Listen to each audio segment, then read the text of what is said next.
Live from WRAL News Headquarters in Raleigh, your number one source for local news. WRAL News, coverage you can count on. Our next weather maker headed our way has brought some showers for this morning. A better chance later this afternoon. I'll walk you through the timeline. 1 year later, the effort to recover from Helene is far from over. The work that is left in western North Carolina. And impacts in our area. Some businesses are still rebuilding after an EF3 tornado spawned by Helene. How Rocky Mount is trying to move forward. Yeah, powerful stories from that coming out today. We'll be showing that here on WRAL News. We first want to say thanks so much for joining us at 6 o'clock. I'm Chris Lovingood. And I'm Renee Chu. It is Thursday, and we have big changes for our weather. Meteorologist Elizabeth Gardner is tracking our next weather maker that's going to bring us significant amounts of rain. We've been tracking this cold front for a while, and out this morning in front, we're dealing with a few isolated showers. Most of those at this point are dissipating, but you might run into some damp conditions on the roads from Sanford through Raleigh and Durham, all the way up through I-85. Still seeing a few sprinkles there up in Mecklenburg County, Virginia. But again, this first band is dissipating pretty quickly. A little sprinkle rolling through Hillsborough as well as Oxford. And again, we may see another hour or so of some showers there across Mecklenburg County. Later this afternoon, it's a 40% chance of rain. And we also have a level 1 risk for severe storms from the Triangle area north and west. So a few of the cells that develop late today could produce some wind damage. It's still going to be a hot day. We hit 95 yesterday. Talking about 92 for this afternoon. We may even see a little bit of sunshine. The tropics are active and could play a role in rain that we see later in the weekend and early next week. Umberto and this system, which could become Imelda, both could end up pushing to the north and west, maybe not making landfall, but definitely sending some moisture our way. So right now, looking at a 70 to 80% chance of rain over the weekend. I'll show you what some of the totals are looking like coming up. Ken? Yeah, my parents in the Virgin Islands getting quite a bit of rain last few days. All right, you're getting ready to head out the door. We want to make sure you know exactly what to expect. So here goes. Let's look at the southern loop of the Beltline. This is I-40 and Rock Quarry Road. These are the westbound lanes coming toward us this morning. Traffic is picking up just a bit, but flowing nicely in all directions. In terms of other major routes coming into Wake County and Raleigh this morning, no delays whatsoever. We're seeing a little bit of a slowdown around Gorman Street, that southern loop of the Beltline, but nothing that's going to make you late. You're getting ready to head out the door. Tune us in on the radio, 101.5 HD3. Breaking news, a burglary investigation in Wake County. The WRAL Breaking News Tracker captured this video at a smoke shop on Timber Drive in Gardner. You can see broken glass on that door, and the forensics team was there earlier taking photos of the scene. No arrests have been made. One person was arrested and another was detained after a foot chase near Chavis Park in Raleigh. What you're seeing here is video from the WRAL Breaking News Tracker. Police say they were trying to make a traffic stop just after 11:30 p.m. and that is when two people jumped from the car and then ran off. A man was caught and arrested, and he is charged with possession of a stolen vehicle, among other charges. And a person under the age of 18 was also detained and then later released. Today, the push for help to recover from Helene is ongoing. 1 year since the storm devastated western North Carolina. People there are still working to rebuild what they lost. The storm killed more than 100 people in our state, and it left behind nearly $60 billion in damage. Over the last year, people have been hard at work rebuilding towns, homes, and roads. The devastation from the storm was felt in our viewing area as well. You may remember an EF3 tornado that touched down in Rocky Mount, destroyed businesses, and more than a dozen people were hurt. WRAL's Kelsey Coffey is live in Rocky Mount this morning. And Kelsey, that plaza behind you was badly damaged from that tornado. Yes, Renee, and 15 people were injured during that storm. I'm actually standing where one of the businesses in this area used to be on North Wesleyan Boulevard, and you're looking at what's left of that building right now. There's nothing because the building was demolished. So this is the area in Rocky Mount where an EF3 tornado ripped through 1 year ago today. We'll show you some aerial shots from Drone 5 to give you a look at some of the damage. 14 buildings were destroyed, including a church and multiple restaurants. Wind speeds peaked at 140 miles per hour, according to the National Weather Service. Just days after this tornado hit, linemen from Rocky Mount were sent to western North Carolina. They worked to restore power for hundreds who were devastated after Helene. Electrical line supervisor Cody Melvin reflects on his crew's hard work. Looking back, I felt like we done a good job when we went up there. I felt like that we done the best we could, and you want to make sure that you leave something better than what you found it. And we'll take you back to this live picture now so you can see what is left of a Chinese restaurant that was in this plaza. We're told that this restaurant is now permanently closed. So several of the businesses that are in this plaza on North Wesleyan Boulevard have been able to reopen, but at least 2 of them are closed. Kelsey Coffey, WRAL News, live in Rocky Mount. And tonight, WRAL looks at the reasons behind the federal response to Helene recovery. Some towns say the federal government has left them behind. Helene caused catastrophic flooding and mudslides, damaging more than 185,000 homes and taking 108 lives. Think about that. In fact, in a brand new documentary airing tonight, WRAL investigates why relief has been so slow. The help that we've received have been through private organizations, volunteers, not the government, not state, not federal. The people here are the people helping. I just want to make sure that our government matches their passion, their determination, their grit. They have supported each other. We must support them. We'll explain a change in federal policy that may be slowing down an already overburdened system.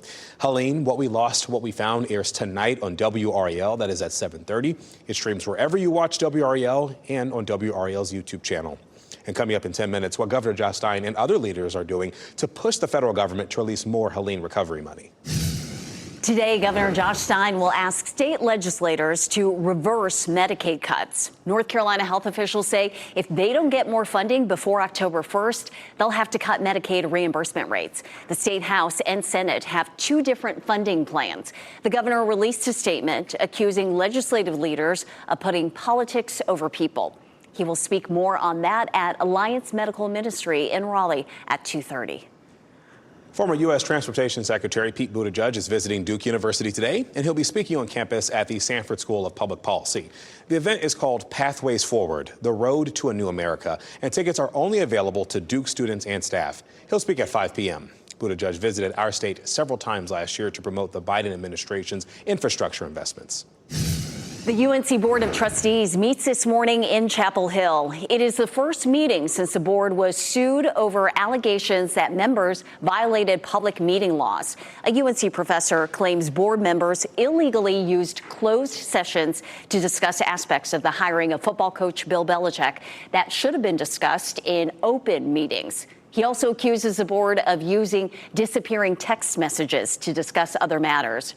Board Chairman Malcolm Turner calls the allegations baseless and inaccurate. Turner and Chancellor Lee Roberts are expected to address the board at today's meeting, and Chancellor Roberts is expected to meet with the media. For more on the lawsuit, go to WRAL.com. Today, a judge in Orange County will hear arguments in a lawsuit against Duke Energy. The town of Carborough is suing the company over damages town leaders say climate change caused. The lawsuit was filed back in December, and the town claims Duke's reliance on fossil fuels contributed to rising temperatures, flooding, and storm damage, and that it cost the town millions of dollars to repair roads and manage stormwater. A previously indicted Durham Tech instructor is expected to be in court today on new charges. Warrants show Aaron Brooks is facing several drug charges, including possession with intent to sell and deliver cocaine and trafficking meth. Earlier this year, we reported that Brooks is also facing other drug charges dating back to December, including the sale of drugs that led to the death of a woman. The Greenville Police Department says a Johnston County man accused of child sex crimes used to work for them. And the department says the allegations first came up when he was on the force. Dominic Olivares, right here on your screen, is facing 8 counts of sexual exploitation. He was arrested in Wake County and then made bond shortly after that. Greenville police told us the allegations stem from his time as an officer several years ago. A big day for the future of TikTok today. President Donald Trump is expected to sign off on a deal to sell the Chinese-based company to a group of American investors. That's according to two White House officials. Once the deal takes effect, TikTok's U.S. operations will be run by a new joint venture company. And the current parent company, ByteDance, will hold less than 20% of stock in the new company. This deal comes after a bipartisan bill was passed last year, forcing the sale of TikTok to a U.S.-based owner. Your time is 6:09 this morning. Funding fight. North Carolina is pushing for more federal dollars to help with Helene recovery. Why state lawmakers say this is crucial to make sure our state is prepared for the next storm.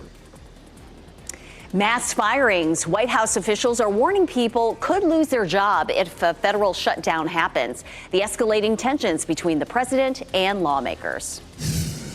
And our next weather maker is back here across Tennessee. It is starting to push some rain into our area, and later this afternoon, some of those storms could produce some wind damage. We have a level 1 risk. I'll show you how much rain we could see.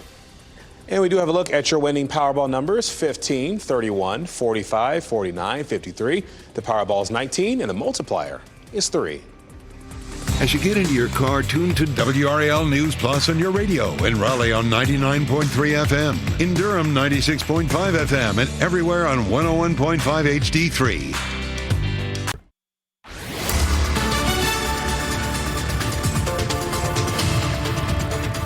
6:13, taking a look at our cold front that's going to bring us a good bit of rain, also paired with some tropical moisture to bring us some pretty hefty rainfall totals over the next 5 days or so. This morning it's light and patchy. We've had a few showers in our western counties. We'll zoom in here. A little bit of light patchy rain here around Hillsborough, moving into northern Durham County and then north of I-85. We've had a few showers, especially up around Mecklenburg County, Virginia. None of this is really heavy enough to cause any real problems for the morning commute. Later this afternoon, some scattered storms developed, 40% chance, and a few of those could produce some severe weather. We do have a level 1 risk. I'll talk more about what that means coming up. Mid-70s out there in the Triangle this morning. It's really warm, really sticky. You'll notice that as you head out to walk the dog, but you probably won't need your raincoat or umbrella. Now, this evening, you might, as we see some of those storms develop. It is still going to be a hot afternoon at 92, Ken.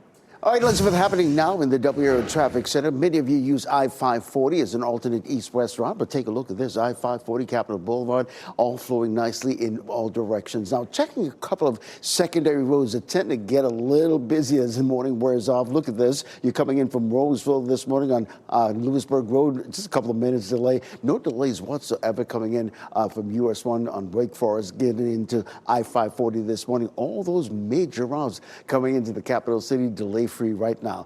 And Chris, coming up in just a few minutes, we look at some of those drive times for our viewers heading into Durham. 0-minute delay, that's a good thing. All right, thanks, Ken. A Helene funding fight in Raleigh today, 1 year after the storm hit western North Carolina. Governor Josh Stein has been pushing for more federal funds for weeks now. In fact, we find WRAL's Ali Calabar in Raleigh live this morning for that story. And Ali, state lawmakers, they have also been a part of this push to try to get more recovery money. And we're going to hear from state lawmakers and leaders today. They're going to be pressing for that funding because a year later, there's more than $44 billion not funded. And counties are still dealing with devastating damage, and it's hurting them financially. The state requested money from the feds to cover about half of the damage. The federal government has approved 10%. A portion is from FEMA. And FEMA's delay stems from a new approval process. And in a hearing yesterday, we heard from county leaders from western North Carolina. They expressed frustrations with all this delay in federal funding. It's a lot faster than the feds, and we appreciate that. We still have a lot of trouble getting our money out of that, getting it obligated, jumping through the continuous hoops. Time is money for us, and time means people's health.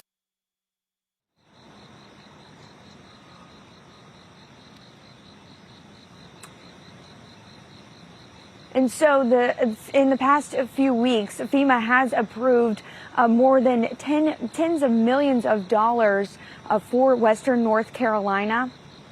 But today we're going to hear from lawmakers and leaders around 11 a.m. It is a virtual meeting, and WRAL will be listening in.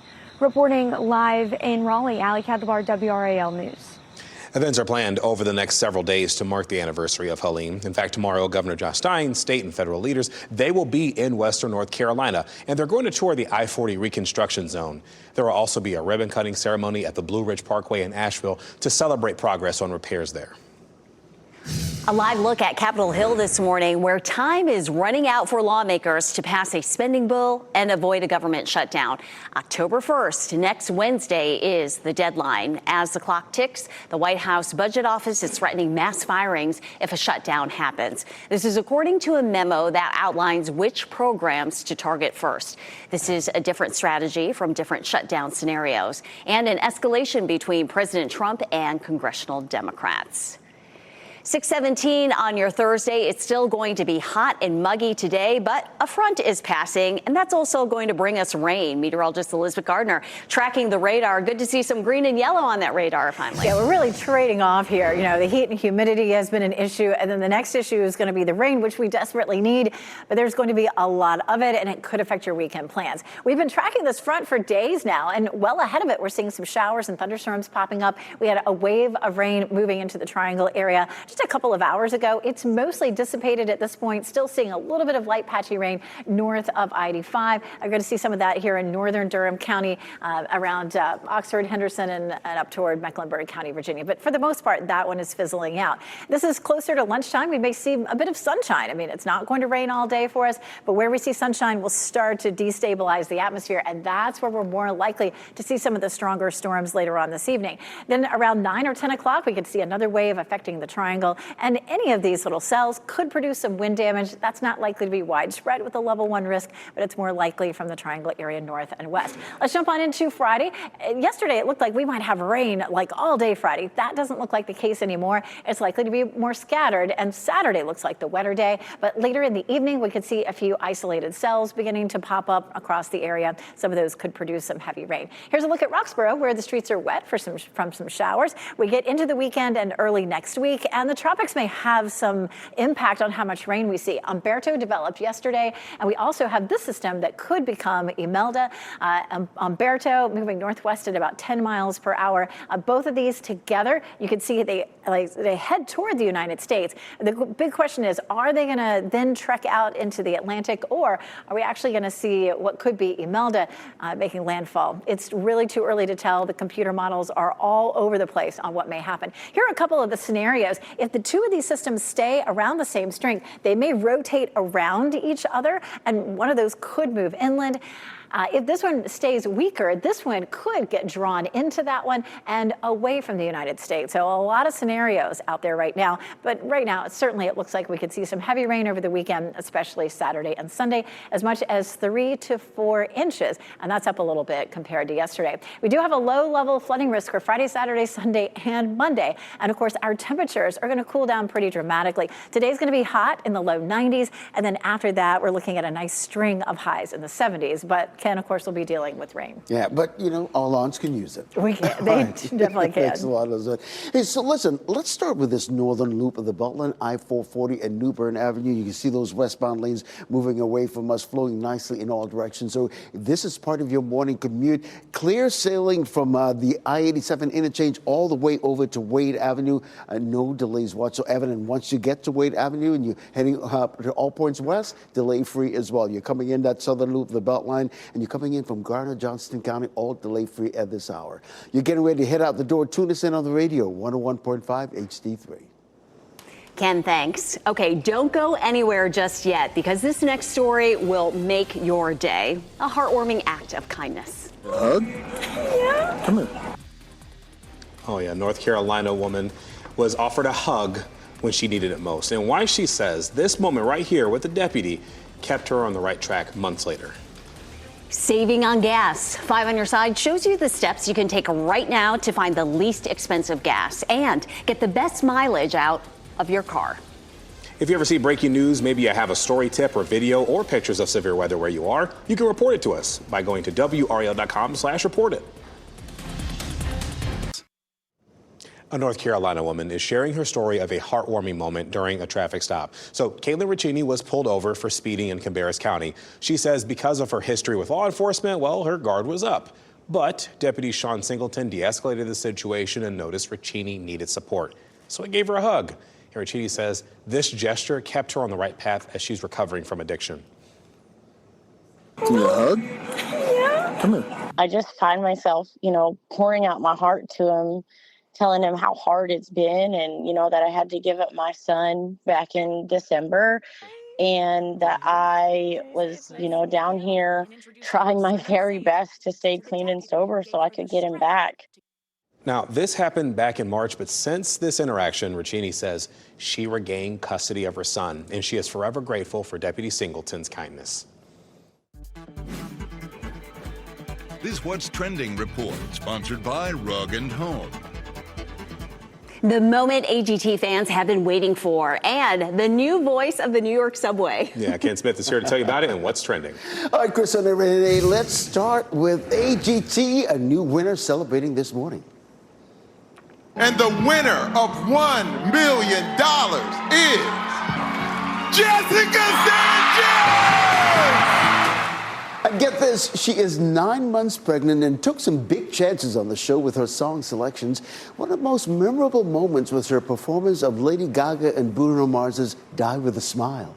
And Sanchez is the epitome of perseverance. She first auditioned for the first season of AGT when she was just a child herself. Now she's 30, married, baby on the way, and winner of AGT. Just an amazing story. WRAL will talk with Sanchez later this morning, and you can hear what she has to say on our newscast starting at noon. Gosh, can't wait to hear from her. Well, rapper Cardi B wants people to be polite and stay safe on the subway. New York City subway system announcing she will be the new voice of its rider etiquette and safety PSAs on Instagram. The agency shared a video of Cardi B urging passengers to follow the rules. Telling them to quote, ride safe, keep it cute, and keep it moving. Very on brand for Cardi B. All right, thanks, Ken. Absolutely. Time to 626, Helene's impact. How people across our state are still recovering from the deadly storm 1 year later, and the push for dollars to keep the recovery going. Financial crisis. The state auditor is being brought into Rocky Mount, only on WRAL. What the county board chair believes went wrong. And we're moving to a wetter pattern. We had a few isolated showers earlier this morning. Those are dissipating, but I'll show you when the next round arrives coming up.